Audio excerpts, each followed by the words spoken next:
Hey everyone, welcome to my channel. Today's video is incredibly important to me as we begin Suicide Prevention Month, a time dedicated to raising awareness, sharing resources, and starting conversations that could save lives. This month is about more than just spreading awareness. It's about taking action, breaking the silence, and supporting one another. Every year, millions of people around the world struggle with feelings of hopelessness, and far too many believe they have no way out. But I want you to know there is help, there is hope, and no matter how difficult things might seem, your story isn't over.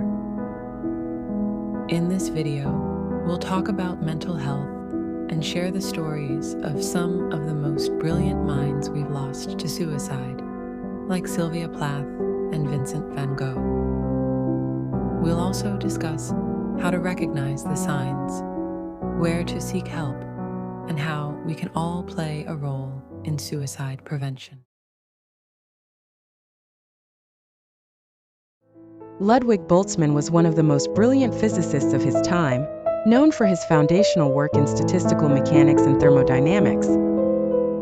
His theories paved the way for modern physics and gave us the Boltzmann constant, which remains critical in understanding molecular energy. Yet, despite his incredible mind, Boltzmann battled with depression, compounded by the intense criticism his work received during his lifetime. In 1906, he tragically took his own life.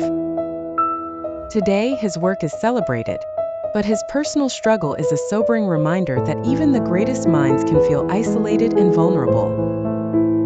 In May 1906, Boltzmann's deteriorating mental condition, described in a letter by the dean as a serious form of neurasthenia, forced him to resign his position, and his symptoms indicate he experienced what would today be diagnosed as bipolar disorder.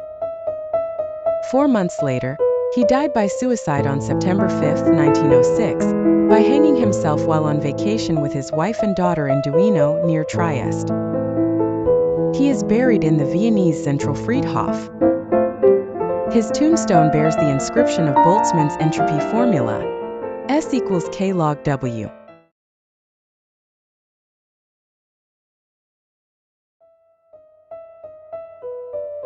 Sylvia Plath was a gifted poet and writer, best known for works like The Bell Jar and her poetry collection Ariel. Her writing gave voice to the raw, unfiltered experience of mental illness, touching countless lives. Plath's battle with mental health started early. At just 10 years old, she experienced her first major loss when her father died, a trauma that would haunt her for the rest of her life. Her depression began to take hold during her teenage years, intensifying throughout her life. In 1953, at the age of 20, Sylvia made her first serious suicide attempt by crawling into a small space in her home and taking an overdose of sleeping pills. She survived but was found days later in a coma. This experience deeply influenced her writing, particularly her semi-autobiographical novel, The Bell Jar, where the protagonist struggles with similar mental health issues. Sylvia Plath attempted suicide 3 times. Her first attempt occurred when she was 20, as Plath unsuccessfully attempted to overdose on sleeping pills. This attempt resulted in her hospitalization. She attempted suicide by driving her car into a river several months before her final, successful attempt. 30 Plath again attempted suicide.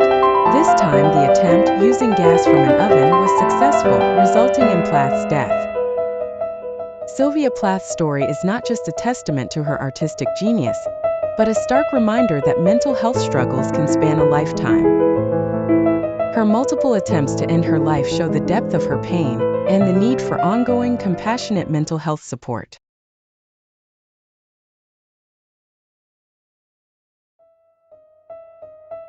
Virginia Woolf, one of the most important modernist writers of the 20th century, is known for works like Mrs. Dalloway, To the Lighthouse, and Orlando.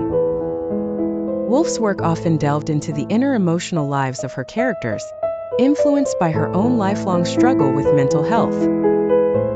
Wolf suffered from severe depression and what is believed to have been bipolar disorder. Her symptoms included extreme mood swings, periods of intense energy and creativity, followed by deep depressive episodes. She had several nervous breakdowns throughout her life, often triggered by personal tragedies or overwhelming stress. Her first breakdown occurred when she was a teenager after the death of her mother, followed by her half-sister 2 years later. These early losses had a profound impact on her mental health. Her father's death a few years later caused another breakdown. Virginia experienced auditory hallucinations during her worst episodes. She often heard voices, which she described as someone speaking to her or commenting on her actions. These hallucinations, along with her depressive episodes, made daily life difficult. Despite her struggles, Wolf channeled her emotions into her writing. Her novels were groundbreaking in their use of stream of consciousness, and in exploring themes like the fragmentation of identity and the fleeting nature of time. In Mrs. Dalloway, Wolf explores the mind of a character dealing with post-traumatic stress and suicidal thoughts, reflecting her own battles. In 1941, overwhelmed by another depressive episode, Wolf left a note for her husband and walked into the River Ouse, where she drowned herself. In her note, she wrote about hearing voices again and feeling that she was losing control of her mind. She expressed a deep fear of being a burden on her loved ones, and her final act reflected her sense of hopelessness. Virginia Woolf's work remains a testament to her brilliance, and her tragic death is a reminder of how even those who achieve great success can feel overwhelmed by mental health challenges.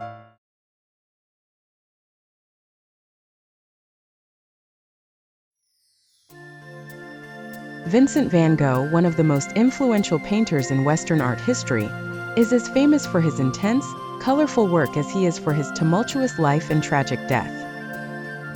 His paintings, including Starry Night, Sunflowers, and The Bedroom, are revered worldwide, but his struggles with mental health deeply influenced his art and ultimately led to his death. Van Gogh suffered from severe mental health issues throughout his life, but the exact nature of his condition is still debated. Some historians suggest he may have had bipolar disorder, epilepsy, or schizophrenia. He was also known to experience psychotic episodes, during which he would lose touch with reality and had extreme bouts of depression. One of the most famous episodes in his life occurred in 1888, when he cut off part of his own ear after an argument with fellow artist Paul Gauguin. This incident is often cited as a symbol of his mental instability. Shortly after, he voluntarily admitted himself to a mental asylum. While in the asylum, Van Gogh created some of his most famous works, including Starry Night, which reflected the turbulent emotions he experienced. His art from this period captures both beauty and torment, often with swirling skies and expressive colors that hint at his inner turmoil. Van Gogh struggled with extreme loneliness throughout his life. He never married or had children, and while he had a few close relationships, he often felt isolated and misunderstood. His letters to his brother Theo reveal the depths of his emotional pain and his feelings of failure, both as an artist and as a person. Despite producing over 2,000 artworks, including about 900 paintings, Van Gogh sold very few during his lifetime. His inability to achieve financial success, coupled with his mental health struggles, exacerbated his feelings of hopelessness. In 1890, at the age of 37, Van Gogh died from a gunshot wound. Recognizing when someone is struggling can be hard, but some common signs include withdrawal from social activities, extreme mood swings, hopelessness, and talking about feeling trapped or wanting to die. If you notice any of these signs in yourself or others, it's important to seek help as soon as possible. If you're feeling overwhelmed, here are a few simple coping strategies that might help. 1. Talk to someone you trust. Sometimes just opening up is the first step. 2. Practice grounding techniques. Focus on your breath or something tangible to calm your mind. 3. Engage in activities that bring you joy, whether it's listening to music, creating art, or being in nature. Remember, even small steps can make a big difference. We need to break the stigma around mental health and suicide. Too often, people feel ashamed to talk about their feelings, which only deepens their struggles. But asking for help is not a weakness. It's one of the bravest things you can do. Before we wrap up, I just want to say this. Your life matters. You matter. There's always hope, even when it feels far away. No matter how dark things seem, there are brighter days ahead.